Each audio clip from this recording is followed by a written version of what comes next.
Brought to you by Sensodyne K। अभी लेके आए सेंसोडेंट के। टूथ का करंट गॉन तो लाइफ का करंट ऑन।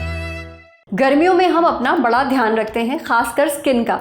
कहीं वो टैन ना हो जाए, जल ना जाए। शरीर में पानी की कभी कमी नहीं होने देते ताकि गर्मी से कहीं चक्कर ना आ जाएं। सिर ढककर चलते हैं जिससे तेज़ धूप हमें नुकसान ना पहुंचा पाए। हम लू नहीं लगने देते। लेकिन हमारे शरीर का एक हिस्सा ऐसा है जो भीषण गर्मी में भी इग्नोर किया जाता है, और ये है हमारी आँखें। गर्मियों की तेज़ धूप हमारी आँखों के लिए बहुत नुकसानदेह होती है, पर इसके बारे में लोगों को बहुत ही कम जानकारी भी है। इस मौसम में हमें पसीना भी बहुत आता है। नतीजा, आँखों में इन्फेक्शन और आँखों में सूखापन। यही वजह है कि गर्मी के मौसम में हमें आई फ्लू और आँखों से जुड़ी कुछ बहुत ही आम इन्फेक्शन बार बार होते रहते हैं। इसलिए आज के एपिसोड में इस पर डिटेल में बात होगी। डॉक्टर से जानेंगे कि तेज़ गर्मी और धूप से आँखों को क्यों और क्या नुकसान होता है, क्या समस्याएं होती हैं, किन लोगों को इस मौसम में आँखों का खास ख्याल रखना चाहिए, आँखों का बचाव कैसे करें, और अगर आँखों में कोई समस्या हो रही है तो किस तरह का इलाज कर सकते हैं। सुनिए। गर्मियों में और ख़ास तौर पे धूप की वजह से आंखों में बहुत सारे प्रॉब्लम्स देखे जाते हैं। सबसे कॉमनली जो हम समस्या पाते हैं वो रूखेपन की, आंखों के सूखेपन की या ड्राइनेस की समस्या है। आपको आंखों में रड़क सी महसूस होगी, आंखों में लाली महसूस होगी, ऐसा लगेगा जैसे कुछ गिर गया है, और ये सारे के सारे लक्षण आंखों में सूखेपन के हैं। इसके अलावा आंखों में एलर्जी भी ज़्यादा पाई जाती है गर्मियों के मौसम में। चूँकि हमारे पसीने की वजह से या इरिटेशन की वजह से बार बार हमारे हाथ हमारी आँखों तक जाते हैं, इसलिए आँखों में इन्फेक्शन या संक्रमण भी हो सकता है। इसमें सबसे कॉमन है कंजंक्टिवाइटिस, जिसको कि हम आई फ्लू कहते हैं, और साथ साथ इसके अलावा स्टाई जो आँखों के ऊपर दाने से बन जाते हैं, वो भी बहुत कॉमनली हम पाते हैं गर्मियों में होते हैं। ये तो कॉमन बीमारियाँ हैं। इसके अलावा जो लॉन्ग टर्म इफ़ेक्ट्स हैं धूप में वक्त गुजारने के, वो ज़्यादा सीरियस हैं, जैसे कि कैटरैक्ट उन लोगों में जल्दी बढ़ता है जिन्होंने ज़्यादा वक्त गुजारा होता है धूप में। एज रिलेटेड मैक्युलर डिजेनरेशन एक रेटिना यानी पर्दे की बीमारी है, वो भी उनमें ज़्यादा पाई जाती है जिनका धूप में ज़्यादा वक्त गुजरता है। अगर आप ऐसी जगह पे हैं जहाँ धूप बहुत तेज़ है, ख़ास तौर पे पहाड़ों पे जहाँ आप ग्लेयर का महसूस करते हैं, तो एक बहुत ही तकलीफदेह बीमारी हो सकती है जो आँख की काली पुतली यानी कॉर्निया को अफेक्ट करती है, जिसको कि हम फोटोकेराटाइटिस कहते हैं। सबसे ज़्यादा ख्याल रखने की ज़रूरत है उन लोगों को जो बहुत यंग हैं यानी बच्चे, या बहुत बुज़ुर्ग हैं। दोनों ही केसेस में आपकी इम्यूनिटी कम होती है और इन्फेक्शंस और एलर्जीज़ के चांसेस ज़्यादा होते हैं। बुज़ुर्गों में कैटरैक्ट और एज रिलेटेड मैक्युलर डिजेनरेशन की वजह से हम और ज़्यादा ख्याल रखने को कहते हैं। वो लोग जो बहुत ज़्यादा धूप में काम करते हैं, जैसे हमारे किसान भाई या उनका जिनका काम रोड पे सेल्स का है या बाहर जाने का है, उन लोगों में भी बहुत ख्याल रखने की ज़रूरत है। कॉन्टैक्ट लेंस पहनने वाले लोग भी बहुत ज़्यादा वल्नरेबल होते हैं इन्फेक्शंस और ड्राइनेस के लिए। बहुत ज़्यादा वक्त जो स्क्रीन्स पे गुजारते हैं, यहाँ पर हम सभी वल्नरेबल हैं ड्राइनेस के लिए। तो इन गर्मियों में अपनी आँखों का ख़ास ख्याल रखिए। अगर आपकी इम्यूनिटी किसी भी वजह से कम है, जैसे डायबिटीज़, या आप किसी ऐसी दवा पे हैं जो आपकी रोगों से लड़ने की शक्ति को कम करती है, तो भी अपना ख़ास ख्याल रखिए। बहुत ज़रूरी है कि आप जब भी घर से बाहर निकलें तो UVA और UVB दोनों से प्रोटेक्ट करने वाले सन ग्लासेस यानी धूप के चश्मों का उपयोग ज़रूर करें। ख़ास तौर पे अगर आप बाहर जा रहे हैं जहाँ बहुत तेज़ धूप है, तो पोलराइज्ड सन ग्लासेस का भी आप यूज़ कर सकते हैं। अपने हाइड्रेशन का जैसे आप ख्याल रखते हैं, वैसे ही आँखों को भी मॉइस्चराइज़ करने के लिए आप आर्टिफिशियल टियर्स का इस्तेमाल कर सकते हैं। अपने डॉक्टर से पूछें या अपने लोकल फार्मेसी से कोई भी preservative free lubricating eye drops लेके इस्तेमाल करें। स्क्रीन टाइम कम से कम करें। जितना कम वक्त गुजारेंगे आप अपने कंप्यूटर और अपने फ़ोन के साथ, उतने आपकी आंखें आपको शुक्रिया कहेंगी। अगर आप स्विम करते हैं तो कोशिश करें कि हमेशा आंखों को साफ़ रखने के लिए आप लुब्रिकेटिंग आई ड्रॉप्स का इस्तेमाल करें, और बहुत ख्याल रखें क्योंकि क्लोरीन से भी एलर्जी होती है और स्विमिंग पूल से इन्फेक्शंस बहुत ज़्यादा फैलते हैं। अगर आपकी आंखों में कोई भी प्रॉब्लम होती है तो हमारी हमेशा यही सलाह होती है कि आप जल्द अज जल्द अपने आई डॉक्टर से कांटेक्ट करें। लेकिन अगर जब तक आप नहीं मिल पा रहे हैं अपने डॉक्टर के साथ, तब तक जो आप कुछ कर सकते हैं वो बहुत सिंपल सी एडवाइस मैं आपको देना चाहूँगी। सबसे पहले ठंडे पानी में, साफ़ ठंडे पानी में रुई भिगो के उससे आप आँखों की सिकाई कर सकते हैं। इसके अलावा आप अपनी फार्मेसी से लुब्रिकेटिंग आई ड्रॉप्स जो कि प्रिजर्वेटिव फ्री हो वो ख़रीद करके उपयोग कर सकते हैं अगर आपकी आंखों में कोई चोट नहीं लगी है या कुछ गिरा नहीं है तब। इन दोनों केसेस में फटाफट आपको सिर्फ अपने डॉक्टर के पास जाना चाहिए। अगर आंखों में कुछ गिर गया है तो अपनी उसमें पानी के छपाके ना मारें, अपनी अंजलि में पानी लें और उसमें आंख बार बार खोले बंद करें, उससे आंखें साफ़ हो सकती हैं। और अगेन हर हालत में डॉक्टर से ज़रूर कोशिश करें कि आप एक बार सलाह ले लें। इसके अलावा हमेशा सतर्क रहें कि जो दवा आप ले रहे हैं उसमें कहीं कोई एंटीबायोटिक या स्टीरॉयड तो नहीं है। स्टीरॉयड ड्रॉप्स ख़ास तौर पे हमारे यहाँ बहुत आराम से मिल जाया करती हैं और इनके लॉन्ग टर्म साइड इफ़ेक्ट्स बहुत सारे होते हैं। इनसे प्लीज़ बचें क्योंकि ये बहुत सस्ती होती हैं और इनसे फ़ायदा बहुत जल्दी महसूस होता है, तो हम बहुत ज़्यादा इस्तेमाल करते हैं इन ड्रॉप्स का। इनसे बचें। गर्मियों के मौसम में जैसे आप अपनी स्किन का ध्यान रखते हैं, उसे जलने और टैनिंग से बचाते हैं, ठीक वैसे ही आपको अपनी आंखों का भी ख्याल रखना है।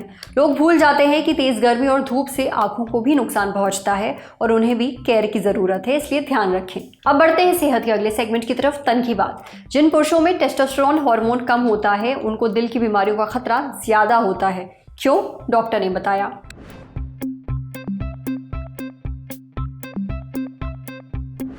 आपने टेस्टोस्टेरोन हार्मोन का नाम कई बार सुना होगा। ये पुरुषों और महिलाओं दोनों में पाया जाता है, पर पुरुषों में ये ज़्यादा मात्रा में पाया जाता है। ये पुरुषों में उनके अंडकोश में बनता है। अब जिन पुरुषों में टेस्टोस्टेरोन हार्मोन कम होता है उनकी मांसपेशियां और हड्डियां कमज़ोर होती हैं, सेक्स करने की इच्छा जो है वो घटने लगती है। हाल ही में इस हार्मोन से जुड़ी एक और चिंताजनक बात सामने आई है। एनल्स ऑफ इंटरनल मेडिसिन नाम के जर्नल में छपी एक स्टडी के मुताबिक जिन पुरुषों में टेस्टोस्टेरोन हार्मोन की मात्रा कम होती है उन्हें दिल से जुड़ी बीमारियां होने का खतरा बहुत ज़्यादा है। सिर्फ दिल से जुड़ी बीमारियां ही नहीं, ऐसे पुरुषों को समय से पहले मौत का जोखिम भी अधिक है। इसके लिए यूनिवर्सिटी ऑफ वेस्टर्न ऑस्ट्रेलिया के रिसर्चर्स ने यूरोप और नॉर्थ अमेरिका के रिसर्चर्स के साथ मिलकर 11 स्टडीज़ के डेटा को जांचा और इससे ये पता चला कि जिन पुरुषों में टेस्टोस्टेरोन हार्मोन कम है उन्हें किसी भी बीमारी से मरने का खतरा दूसरों से ज़्यादा है। वहीं जिनमें ये हार्मोन की मात्रा बहुत ही ज़्यादा कम है उन्हें दिल की बीमारियों से मरने का रिस्क अधिक है। लेकिन दिल की बीमारियों का इस हार्मोन से क्या संबंध है, ये हार्मोन का जो लेवल है वो कम क्यों हो जाता है और इसे ठीक कैसे करें, इसके बारे में हमने बात की डॉक्टर बिमल से। डॉक्टर बिमल बताते हैं कि टेस्टोस्टेरोन लेवल कम होने से हमारा जो मसल मास है वो कम होने लगता है, इससे हमारा मेटाबॉलिज्म धीमा हो जाता है। मेटाबॉलिज्म यानी हम जो खाना खाते हैं उसे एनर्जी में बदलने, नई कोशिकाएं बनाने और पुरानी को बचाए रखने की प्रक्रिया। इस वजह से हमारी मांसपेशियां बहुत ज़्यादा कैलोरीज बर्न नहीं कर पाती और हमारा वज़न बढ़ने लगता है, खासकर पेट के आसपास। अब अगर वज़न बढ़ जाए तो बीपी, शुगर और कोलेस्ट्रॉल की जो समस्या है वो भी बढ़ने लगती है, जिसका सीधा असर हमारे दिल पर पड़ता है। हमें दिल से जुड़ी बीमारियां होने लगती हैं। इसके अलावा शरीर में वसा ज़्यादा हो यानी फैट ज़्यादा हो तो भी इसका सीधा असर टेस्टोस्टेरोन पर पड़ता है, वो कम होने लगता है। डॉक्टर बिमल आगे बताते हैं कि पुरुषों में ये हार्मोन लेवल कम होने के वैसे तो कई कारण हैं, लेकिन सबसे बड़ी वजह है उम्र। 40 की उम्र के बाद हार्मोन्स की मात्रा शरीर में अपने आप कम होने लगती है। वहीं जिन्हें हाइपोगोनाडिज्म है यानी जब शरीर पर्याप्त हार्मोन पैदा नहीं कर पाता तब भी टेस्टोस्टेरोन लेवल जो है वो कम होने लगता है। इसके अलावा डायबिटीज़, मोटापे, लिवर या फिर किडनी से जुड़ी बीमारियों में भी इसकी मात्रा कम होने लगती है। ख़राब लाइफस्टाइल का भी असर पड़ता है। अगर आप बहुत ज़्यादा शराब या सिगरेट पीते हैं, अच्छी डाइट नहीं लेते, नींद ठीक से नहीं लेते हैं, कोई एक्सरसाइज नहीं करते हैं, तब भी शरीर में इस हार्मोन की जो मात्रा है वो कम हो सकती है। आपके शरीर में टेस्टोस्टेरोन का लेवल कितना है ये आप एक ब्लड टेस्ट से पता कर सकते हैं। जहाँ तक बात रही इस हार्मोन के लेवल को बढ़ाने की, तो इसे पूरी तरह से बढ़ाया नहीं जा सकता, लेकिन सुधारा जा सकता है। इसके लिए आपको रोज़ एक्सरसाइज करनी है, अपना वजन कंट्रोल करना है, अपनी डाइट सुधारनी है, प्रोसेस्ड चीज़ें कम से कम खानी है, शराब सिगरेट से परहेज़ करना है।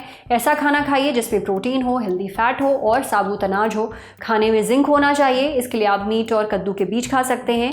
विटामिन डी से भरपूर चीज़ें खा सकते हैं जैसे कि मछली, अंडा यानी अंडे की जो जर्दी है, जो पीला वाला हिस्सा है वो, और मशरूम्स। समझे। अब बारी है सेहत के आखिरी सेगमेंट की, खुराक यानी झक्कास सेहत टिप। यानी चाय ज़्यादा उबालकर क्यों नहीं पीनी चाहिए। भारत में चाय के शौकीनों की कोई कमी नहीं है। दिन की शुरुआत यहाँ चाय के साथ ही होती है। एक कप कड़क चाय मिल जाए तो लोगों का दिन बन जाता है, लेकिन कई बार हम चाय को कड़क बनाने के चक्कर में बहुत देर तक उबालते रहते हैं। ये बिल्कुल भी सही नहीं है। इससे चाय में पाए जाने वाले पोषक तत्व जो है वो तो ख़त्म होते ही हैं, सेहत पर भी उल्टा असर पड़ता है।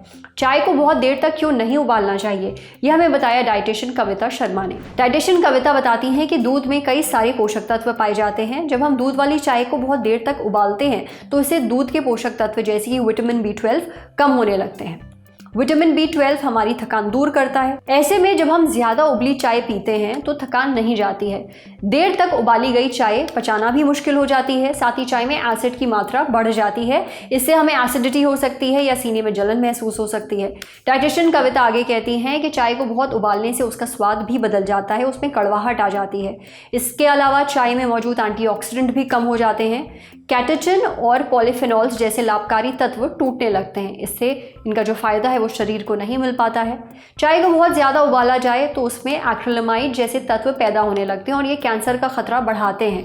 देखिए, अगर आप दूध वाली चाय को कभी कभी ही ज़्यादा उबालते हैं तब दिक्कत की कोई बात नहीं है, लेकिन अगर चाय को देर तक उबालना रोज़ की आदत बन जाए तो ये खतरनाक है। आप जब भी चाय बनाएं तो चाय की पत्ती को उबलते हुए पानी में ही डालें। अब इसे 1 मिनट के लिए खौलाएं, फिर गर्म दूध डालें ताकि चाय को बहुत देर तक उबालना ना पड़े। आप चाहें तो स्वाद और हाजमे के लिए चाय में सौंफ और इलायची भी डाल सकते हैं। कोशिश करें कि चाय कम दूध वाली पी जाए, जैसे 100 मिलीलीटर पानी में 50 मिलीलीटर दूध काफ़ी रहेगा। इससे एसिडिटी की जो दिक्कत है वो नहीं होती है। वहीं अगर आप काली चाय बना रहे हैं तो पानी में इलायची को 5 मिनट तक उबालें।